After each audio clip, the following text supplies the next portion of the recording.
Hello everyone, my name is Felipe. I'm a full-stack software engineer and machine learning engineer working in the tech industry. I work as a tech consultant for many industries, from lawyers, VFX, advertising, spatial agencies, and a bunch of other things, security, defense. I'm really excited to collaborate one more time with Rebelway, giving you this amazing new course. So first of all, this is an applied machine learning course, so we're gonna go hands-on and to actually using a bunch of already pre-established models, but checking the backend architecture. The other side will be to develop the architectures ourselves, training models in all sorts of scenarios for AI production. This can be any kind of production, but we are focusing on the tech side of things. It can be for software engineering, game development, visual effects, whatever it is, animation in general. We're going to establish some utilities and some home pipeline, how we can make some things useful. So a bunch of different things and production techniques will come along the way. We're going to talk a lot about geometry, 3D point data manipulation, 3D geometry polygon manipulation. We're going to take a deep dive in computer vision as well. It's going to be extremely essential, all the tools we're going to see, like motion capturing, 3D data reconstruction for facial expressions, action recognition, pose estimation. We're going to animate a 2D image based on the pose estimation for a source video. A lot of utilities for countless industries. One utility, besides all the automation and pipeline and asset QC and all of that, how you can deploy models, how you can make it more production ready and actually work in a team sense. Lots of tools, like for example, removing the background from an image. In an image that you don't have to create a mask, you don't have to create a chroma key, the models actually detect how the main character, the main subject in the image will be, and abstract with really fine detail in a really complex scenes. You can apply that logic to your own renders and create masks that you don't have. So we're gonna programmatically with an AI system create some masks. A lot of backend architectures will be explained, so you have further knowledge on everything that's happening here. We're gonna do depth estimation based on images, videos, so you can extract 3D data. We're gonna dive deep into point clouds as well, because they are essential for many things in today's standards. Taking a step from point clouds, we're going to check how generative 3D geometry is being used, is being created nowadays. Now, obviously, again, all the time you see there's a new model for this, there's a new model for that, 3D geometry wise. But if you see that, it's not production ready. It's something nice to have at this moment, it's not there yet. But I'll show you some techniques so you can actually use it, for example, for a quick prototype, and you will see some demos in Unity. Or also you can have like a strong base mesh so you can work on top and quickly prototype some assets. So this is not like that example from Apple Intelligence where they're trying to sell you there's a new thing like Apple Intelligence is the best thing in the world, where in reality it's just some generative AI generated emojis and that's it. So we're taking the opposite route in here. I'm showing you actual practical use AI. We're gonna show lots of production techniques like deepfakes, AI based texturing. And again, maybe this texture is not the final one ready for production, but the main idea is to actually identify features in a 3D geometry. For example, the AI will know this is where the eye is supposed to be in your model, this is where the hair is supposed to be in your model, is actually detecting the features of your character. This is a dog, this is a chair, whatever. Lots of production techniques where you can expand that better, so maybe you can also populate assets with that knowledge. I'm gonna show you a little demo on how I did a bunch of things, and everything you see here in the screen is AI generated except for the character. Every single asset is AI generated, even the grass.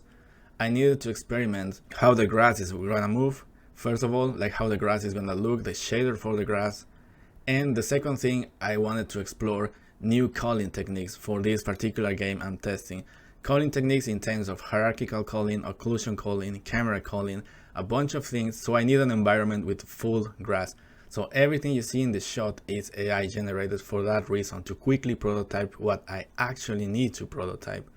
So in this case, from the start idea to actually having all of this in-game, it took me like an hour, maybe an hour and a half, by using the pipeline I'm gonna show you through around this course so you can quickly prototype things. Lots of different things in Houdini. This is a reinforcement learning environment with all the policies and rules and everything. And we're gonna train point data in Houdini so the points become agents and then they can obey some rules. I'm setting the rules so the points can avoid an obstacle, but this logic you can apply to anything. If you have a particle system, If you train the reinforcement learning well enough, you don't have to set colliders or a bunch of different things or maskings. The points will know how to avoid objects if you set in the rules to avoid. You can apply this to a crowd system, and then you can train it all the way so they can jump obstacles. The NPCs will have actual AI behaviors, actual human behaviors driven by AI, dialogues, all of these. So reinforcement learning will be a huge part in this. So we're gonna jump into Gaussian splatting, new techniques, because that's the new evolution of point clouds, which is actually dealing with volumes. So AI-based volumes is extremely exciting, being using so many industries nowadays. I'll show you a bunch of tools, a bunch of utilities, how you can use, and the logic behind it as well.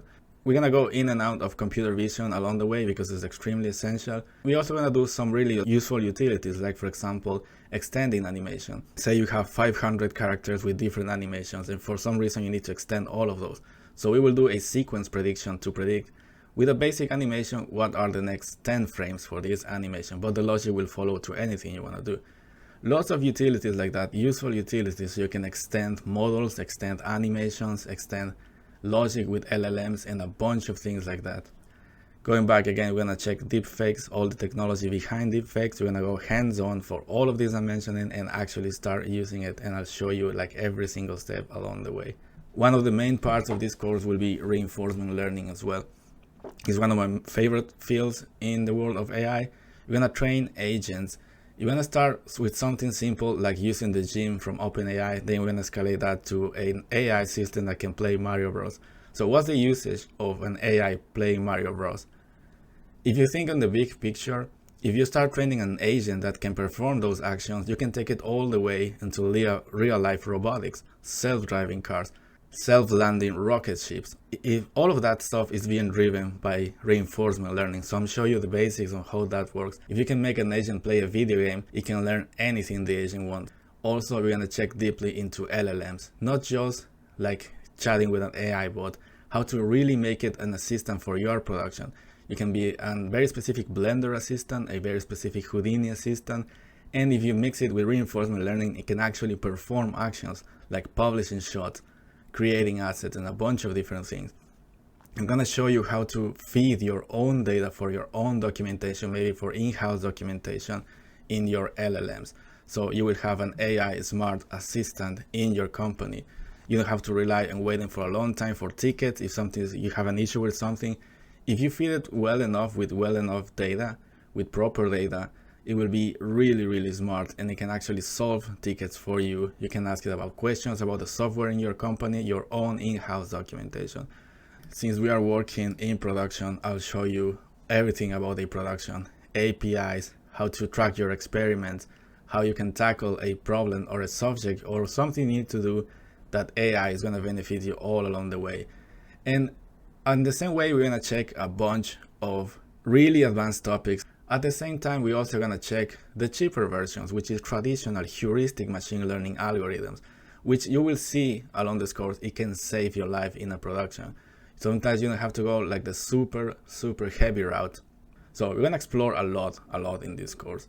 But again, as I said, this is going to be practical AI, something that you can actually use in a production, something that's going to save you in terms of automation, in terms of streamlining a pipeline based on AI tools, smart asset QCs, your own AI assistant, point cloud generation, 3D generation, texture generation, reinforcement learning, AI playing games, AI performing actions, a bunch of things. We're gonna do lots of tools with computer vision again. Depth estimation, color estimation, object tracking, pose estimation, extracting that data so you can actually use it, not just something that you can look at.